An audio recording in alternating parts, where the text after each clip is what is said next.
자, 오늘 말씀은 시편 23편 1절부터 4절까지를 읽겠습니다. 그리고 오늘은 4절에 관하여 집중적으로 함께 나누려고 합니다. 보여주세요. 1절부터 같이 읽습니다. 시작. 여호와는 나의 목자시니 내게 부족함이 없으리로다. 그가 나를 푸른 풀밭에 누이시며 쉴 만한 물가로 인도하시는도다. 내 영혼을 소생시키시고 자기 이름을 위하여 의의 길로 인도하시는도다. 내가 사망의 음침한 골짜기로 다닐지라도 해를 두려워하지 않을 것은 주께서 나와 함께 하심이라. 주의 지팡이와 막대기가 나를 안위하시나이다. 아멘. 제가 다시 읽어볼게요. 1절부터 3절까지 이번엔 잘 그냥 가능하면 마음으로 한번 이렇게 느껴보세요. 여호와는 나의 목자시니 내게 부족함이 없으리로다. 그가 나를 푸른 풀밭에 누이시며 쉴 만한 물가로 인도하시는도다. 내 영혼을 소생시키시고 자기 이름을 위하여 의의 길로 인도하시는도다. 3절 맨 마지막 절에 우리 목자이신 하나님은 언제나 의로운 길로, 가장 좋은 길로 우리를 인도하십니다. 때때로 그 길이 우리가 원하는 것과 달라서 당황스러울 때도 있지만, 그러나 우리는 조금씩 배워갑니다. 하나님께서 베스트 플랜을 가지고, 빅픽처를 가지고 우리를 지금 인도하고 계신다는 것, 그리고 그분의 길이 우리가 원하는 것보다 훨씬 더 좋은 결과를 만든다는 것. 그러면서 우리는 하나님의 사랑과 하나님의 능력을 조금씩 더 신뢰하게 됩니다. 그분은 모든 것을 합력하여 선을 이루시는 분이기 때문이죠. 그래서 하나님을 아는 만큼, 하나님을 신뢰하는 만큼 우리는 두려움에서 자유롭게 됩니다. 그래서 다윗도 매우 힘든 상황에 두려움보다 하나님께 초점을 맞춥니다. 그게 4절이에요. 내가 사망의 음침한 골짜기로 다닐지라도 해를 두려워하지 않을 것은 주께서 나와 함께 하심이라. 주의 지팡이와 막대기가 나를 안위하시나이다. 다윗은 지금 사망의 음침한 골짜기를 걷는다는 게 무엇인지 알고 있습니다. 꽤 오랜 세월을 사울 왕에게 쫓겨 다녀봤기 때문에, 정말 죽을 뻔한 경우도 여러 번 있었기 때문에, 그런데 그런 상황에서도 다윗에게 분명한 것이 있었어요. 그 어떤 골짜기도 자기 혼자 걷지 않는다는 것. 그의 목자이신 하나님께서 늘 함께 하신다는 것. 이것이 그에게 분명했어요. 필립 켈러라는 사람이 A Shepherd Looks at Psalm 23라는 책에서 왜 유대 광야 지역에서 양들이 골짜기로 지나가게 되는지 그걸 얘기를 합니다. 봄이 끝나갈 무렵에 목자들이 산 높은 지역에 잠시 형성되는 초원이 있다 그랬죠. 우기와 봄철에 그 지역으로 양들을 이제 데리고 올라가는데, 근데 양을 골짜기로 그 초원으로 양을 몰고 갈 때 주로 골짜기를 통해 올라간다 그럽니다. 가파른 그 비탈을 직접 올라가는 것보다 골짜기는 비교적 길이 완만하고 물과 풀을 찾기가 쉽기 때문에. 그렇지만 골짜기에도 위험한 요소들이 또 있는 거예요. 맹수들이 도사리고 있을 수도 있기 때문에. 그렇지만 여러 가지를 고려할 때 골짜기로 가는 것이 가장 좋은 선택이라고 합니다. 그래서 골짜기로 양떼를 데리고 가게 되는 거예요. 4절 앞부분을 보겠습니다. 내가 사망의 음침한 골짜기로 다닐지라도, NIV로 보면 Even though I walk through the darkest valley 라 그랬어요. 우리 성경에는 다닐지라도라고 표현을 했는데 NIV와 제가 보니까 대부분의 영어 성경들은 walk through라는 표현을 쓰고 있습니다. 사실 이 번역이 원래의 의미를 더 잘 표현하고 있어요. 여기서 우리는 골짜기에 대해서 두 가지를 알게 됩니다. 하나는 골짜기는 잠시 지나가는 곳일 뿐이라는 거예요. 우리는 골짜기를 walk through 할 뿐이에요. 거기에 머무르지 않아요. 왜냐하면 거기가 우리의 목적지가 아니기 때문이죠. 우리도 살면서 인생의 어두운 골짜기를 지날 때가 있습니다. 그때 이거 기억했으면 좋겠어요. 어떤 특별한 이유든지 간에 어떤 특별한 이유 때문에 내가 지금 골짜기를 지나고 있지만 그러나 여기가 나의 목적지가 아니라는 것. 지나고 있다는 것. 다윗도 사울 왕에게 쫓기면서 어두운 골짜기를 지나는 그런 시절이 있었습니다. 그런데 신학자들이 한결같이 하는 얘기가 있어요. 만일 그 시간이 없었다면, 사울 왕에게 쫓기고 목숨이 위태롭고 하는 그 꽤 오랜 기간이 없었다면 우리가 아는 다윗은 없었을 거라고 다들 얘기합니다. 그 과정 속에서 다윗은 절박하게 하나님을 찾았고 살기 위해서 찾을 수밖에 없었고 또 의지했고 동행했고 또 그러면서 겸손해졌고 그렇게 하나님의 사람이 되어 갈 수 있었던 겁니다. 그 과정을 통과하면서 그 골짜기의 세월을 지나면서 그는 하나님 마음에 합한 사람이 되어 갔던 거예요. 무슨 뜻입니까? 하나님께서 그를 어두운 골짜기로 인도하신 데는 이런 이유가 있었다는 거죠. 이게 욥의 깨달음이기도 했죠. 나의 가는 길을 오직 그가 아시나니 그가 나를 단련하신 후에는 내가 정금같이 나으리라. 그러니까 그 단련의 시간들은 의미 없는 고통의 시간이 아니었던 거예요. 혹시 지금 깊은 골짜기를 지나는 것 같은 그런 느낌, 그런 세월을 지나시는 분이 있는지 모르겠어요. 만약에 하나님께서 사랑의 하나님이심을 믿는다면 이거 하나는 분명합니다. 내가 지금 느끼는 어려움보다 훨씬 더 크고 중요한 무언가를 하나님께서 준비하고 계신다는 것. 지금 이 어려움을 지나면 그 어려움의 크기보다 훨씬 더 좋은 무언가를 하나님 안에서 경험하게, 만나게 될 거라는 것.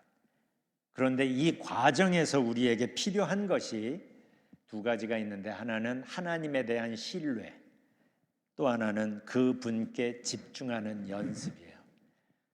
하나님을 우리가 믿는다고 하지만 그 믿음의 그 강도가 참 다양하죠. 그런데 이 과정을 통하여 하나님에 대한 신뢰를 우리가 다시 한번 점검할 수 있고 분명히 할 수 있어요. 내가 하나님을 얼만큼 신뢰하는가, 그리고 하나님께 집중하는 연습.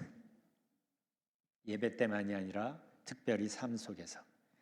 그래서 우리가 어려운 어두운 골짜기에 관해 알아야 할 첫 번째는 우리는 거기에 머무르는 게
감사합니다.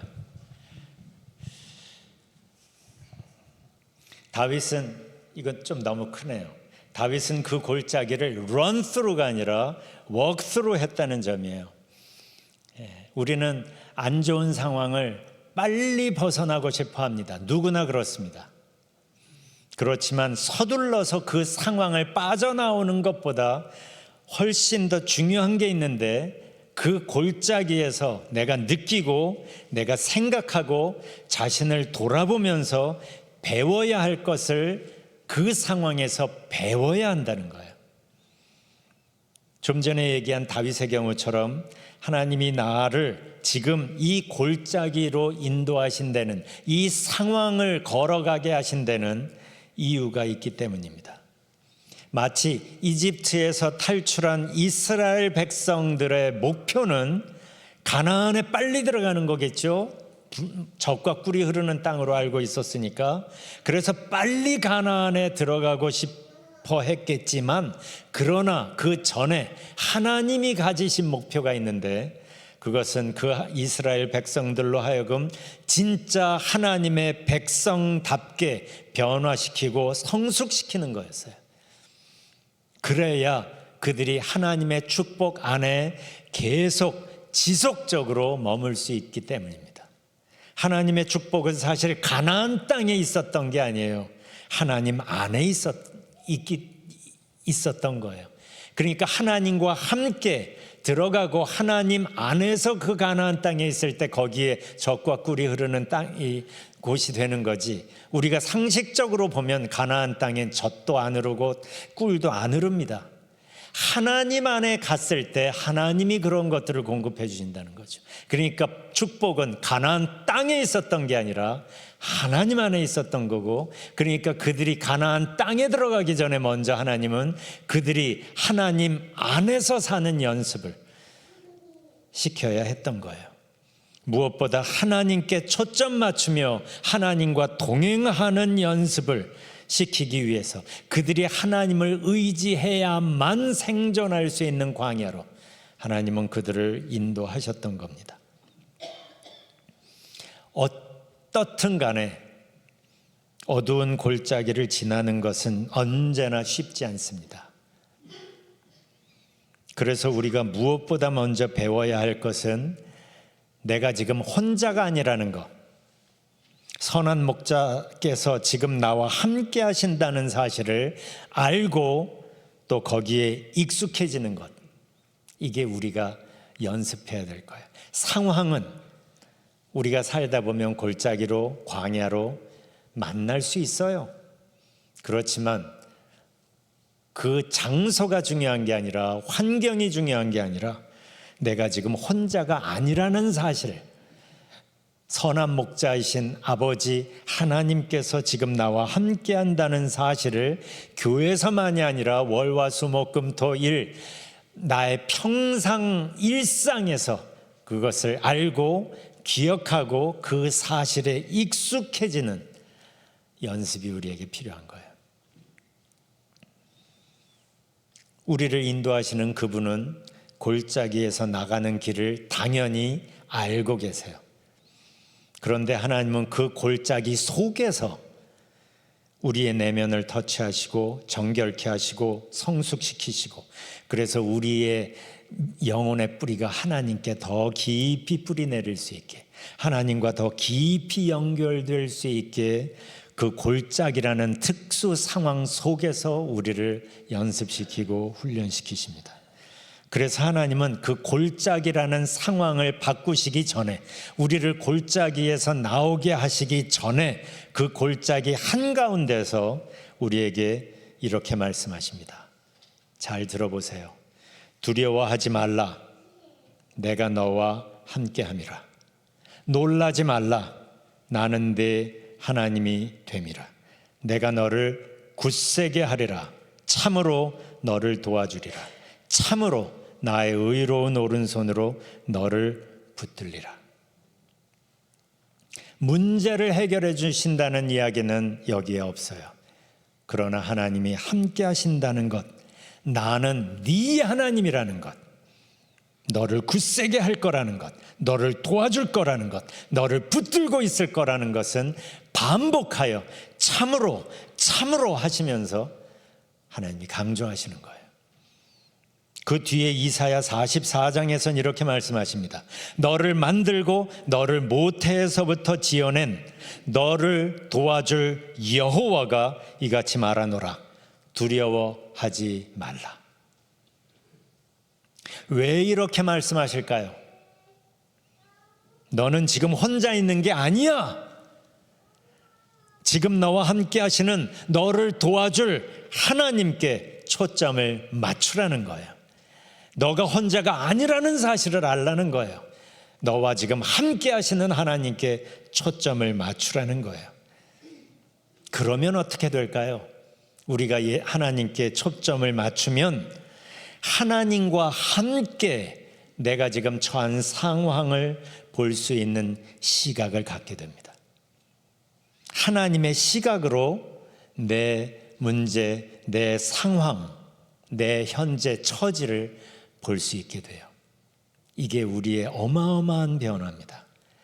내가 지금 처한 상황을 지금까지 내 시각에서만 보고 안달복달했는데 하나님의 시각으로 보면 그게 달리 보일 수밖에 없겠죠. 그 사람이 하나님의 사람입니다. 하나님의 시각으로 상황을 볼 수 있는 사람. 그러기 위해서 하나님과 동행해야죠. 하나님의 마음을 품어야 될 거 아니에요. 그래야 하나님의 시각으로 지금 내 상황을 볼 수 있을 때 그때 골짜기를 나가는 길이 열리기 시작하는 거예요. 더 이상 내가 골짜기에 있을 이유가 없어진 거죠. 하나님은 지금도 우리를 이 연습을 시키고 싶어 하시는 겁니다. 무엇보다 하나님께 초점 맞추는 연습. 그래서 하나님과 함께 내 처한 지금의 상황을 보는 연습. 이건 아무나 할 수 있는 게 아닙니다. 하나님의 자녀들만. 왜냐하면 그들에게 하나님의 은혜와 하나님의 임재가 있기 때문에 하나님의 백성, 하나님의 자녀들만 알 수 있고 갈 수 있는 아주 특별하고 영광스러운 삶의 방식인 거예요. 이걸 줄여서 하나님과 동행한다고 말하는 겁니다. 이 연습을 하게 되면 우리는 알게 됩니다. 모든 골짜기는 우리를 하나님께 더 가까이 가게 하는, 우리를 업그레이드 시키는 과정일 뿐이라는 것. 그러니까 그 어두운 골짜기라는 그 특별한 상황에서는 하나님께서 어느 때보다 나와 가까이 계신 시간이고 어느 때보다 내 안에서 열심히 일하고 계시는 시간인 거예요. 나는 힘들겠다 죽겠다 하지만 사실 하나님이 가장 가까이 계시고 가장 최선을 다하여 내 안에서 작업을 하고 계시는 시간인 겁니다. 저는 미국 교회를 하면서 이제 영어로 성경을 읽어야 했습니다. 시편 23편을 영어 성경으로 읽으면서 우리 성경으로 읽을 때 보지 못하던 한 가지 흥미로운 점을 보게 됐어요. 다윗이 하나님을 언급할 때 쓰는 대명사가 1, 2, 3절과 4절이 다릅니다. 4절 이후가 달라져요. 1, 2, 3절을 NIV로 보면 이렇습니다. 1절 The Lord is my shepherd, I lack nothing. 2절 He라고 쓰고 있죠. He makes me lie down in my green pastures. He leads me beside quiet waters. He refreshes my soul. He guides me along the right paths for His name's sake. 여기서 다윗은 하나님을 He라는 3인칭 대명사로 지금 표현을 합니다. 마치 누군가에게 하나님에 대해 설명하는 말투예요. 그런데 4절부터는 달라집니다. 하나님을 You로 표현하고 있어요. 4절을 보세요. Even though I walk through the darkest valley, I will fear no evil, for you are with me. Your rod and your staff, they comfort me. 5절 You prepare a table before me in the presence of my enemies. You anoint my head with oil. My cup overflows. 6절 Surely your goodness and love will follow me all the days of my life, and I will dwell in the house of the Lord forever. 한국말로는 요 you를 적절히 번역하기가 어려웠어요. 너 할 수도 없고, 당신이라는 말은 3인칭 땐 존칭인데 2인칭 때는 아니거든요. 그래서 주라고 번역을 합니다. 한국 성경에서. 그런데 히브리어 원어를 봐도 여기서는 2인칭 단수 대명사인 아타가 쓰였어요. 그러니까 유가 맞아요. 이렇게 시편 23편의 전반부와 후반부에서 하나님을 다른 대명사로 표현한 것은 다분히 의도적이라고 저는 생각합니다. 1절, 2절, 3절까지는 하나님이 어떤 분인지를 설명하듯 그가 He라고 표현을 했다가 4절부터는 하나님께 직접 얘기하기 시작합니다. 그리고 이 변화는 사망의 음침한 골짜기를 지나면서 생깁니다. 생각해 보세요. 거기서 무슨 일이 있었을까? 죽을 것 같은 그 깊은 골짜기에서 다윗은 자기가 알고 있던 하나님, 자기가 배워온 그 하나님을 간절히 찾았겠죠? 살기 위해서. 그러면서 하나님을 만났겠죠. 그리고 하나님과 친밀해졌겠죠. 그 어두운 골짜기를 지나면서. 그러니까 그에게 하나님은 더 이상 3인칭인 He가 아니었던 거죠. 지금 자기 옆에 계신 You가 된 거예요.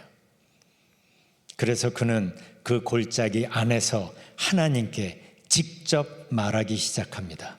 Even though I walk through the darkest valley, I will fear no evil, for you are with me.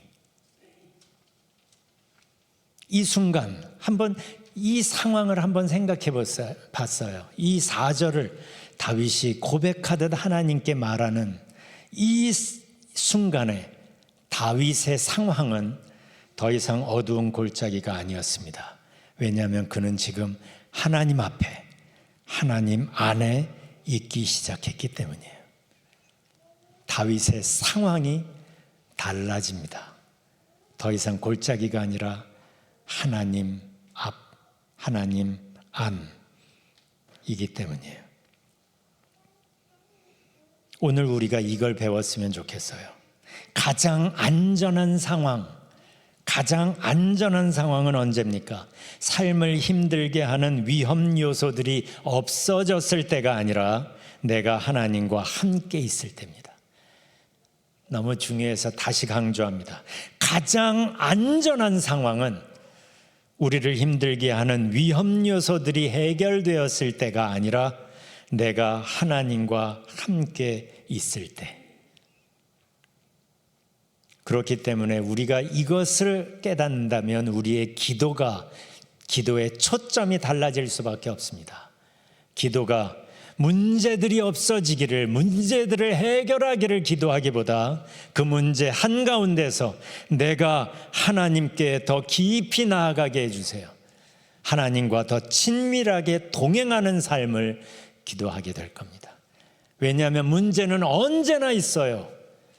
그러나 그 문제가 있지만 내가 하나님 안에서 더 강해지면, 나의 영적인 면역력이 더 강해지면 밖에 있는 것들 내가 이길 수 있게 되는 거예요. 그러니까 문제가 없어지기를 기도하기보다 내가 하나님 안에서 내가 하나님께 더 붙어 있기를, 하나님과 동행하기를 기도하시기를 바라요. 그때 우리는 가장 안전한 삶을 경험하게 될 겁니다. 우리가 몇 주 전에도 얘기했지만 평안이라는 것은 인생의 비바람이 그쳤을 때가 아니라 내가 주 날개 밑에 있을 때 평안이 시작되기 때문이에요. 그러니까 하나님 비바람 빨리 그치게 해주세요라고 기도하는 건 어쩌면 의미 없습니다. 하나님이 나에게 만약에 주 날개 밑에 있는 것을 연습시킨다면 그 기도는 빨리 응답될 이유가 없죠. 하나님은 꽤 오랫동안 비바람 불도록 그냥 둘 겁니다. 나의 기도가, 나의 관심이 바뀌어질 때까지. 주님, 비바람 상관없어요. 내가 주님 날개 밑에 있으니 나는 여기가 좋습니다. 그러면 하나님이 비바람을 계속 할 이유가 없어지겠죠? 생각을 해보세요.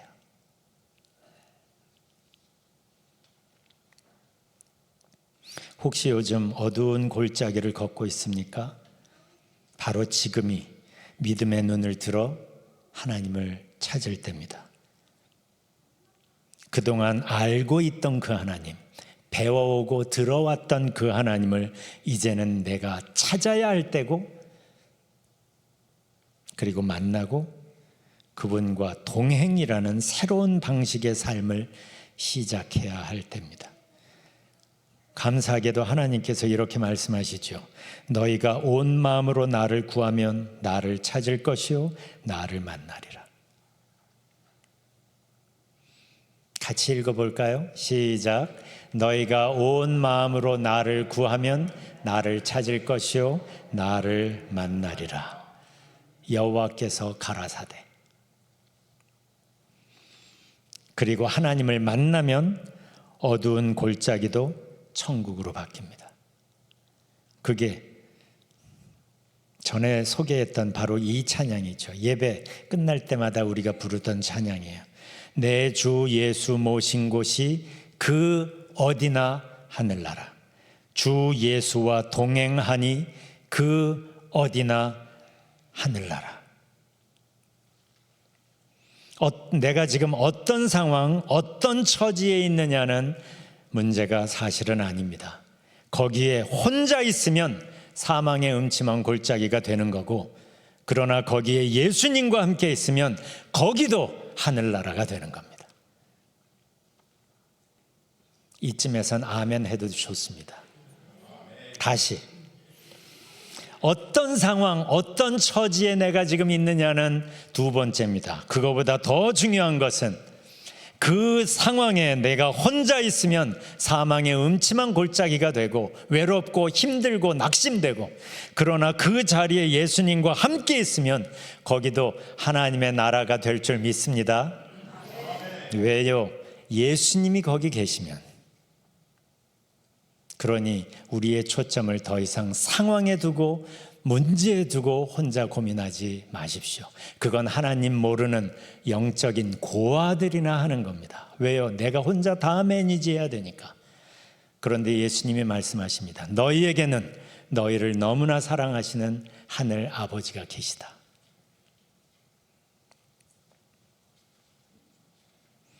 감사하게도 예수님은 이렇게 분명히 말씀하십니다. 볼지어다 내가 세상 끝날까지 너희와 항상 함께 있으리라. Surely I am with you always. 이게 마태복음 맨 마지막 절이라는 거 아세요? 전에도 얘기했죠. 마태복음 1장의 theme은 임마누엘, 나와 함께 하시는 하나님. 그리고 맨 마지막 약속이 이거예요. Surely I am with you always. 너희와 항상 함께 있으리라. 지금은 또 다른 은혜를 구할 때가 아닙니다. 예수님의 이 약속을 믿음으로 붙잡을 때인 거예요. 지금 어떤 상황에 있는가 보다 더 중요한 게 이겁니다. 거기에 혼자 있습니까? 아니면 예수님과 함께 있습니까? 잠시 하나님의 임재 안에서 시간을 좀 가져봅시다. 우리 예배를 시작할 때 나를 너무나 사랑하시는 하나님 앞에 나아가고 그 하나님의 품에 지금 잠깐이나마 한번 안겨보세요. 하나님이 이렇게 속삭이실 겁니다. 너는 언제나 혼자인 적이 없단다. 내가 너와 함께하고 내가 너와 동행한다.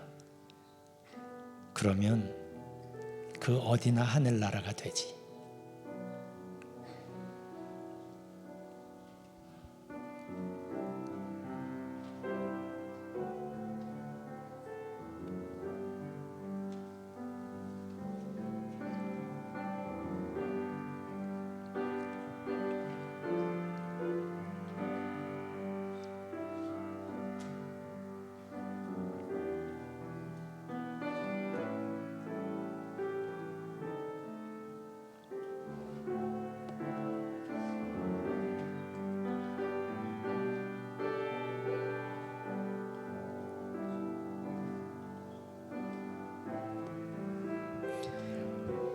은혜의 하나님, 우리 아버지, 우리의 목자가 되어 주셔서 정말 감사합니다.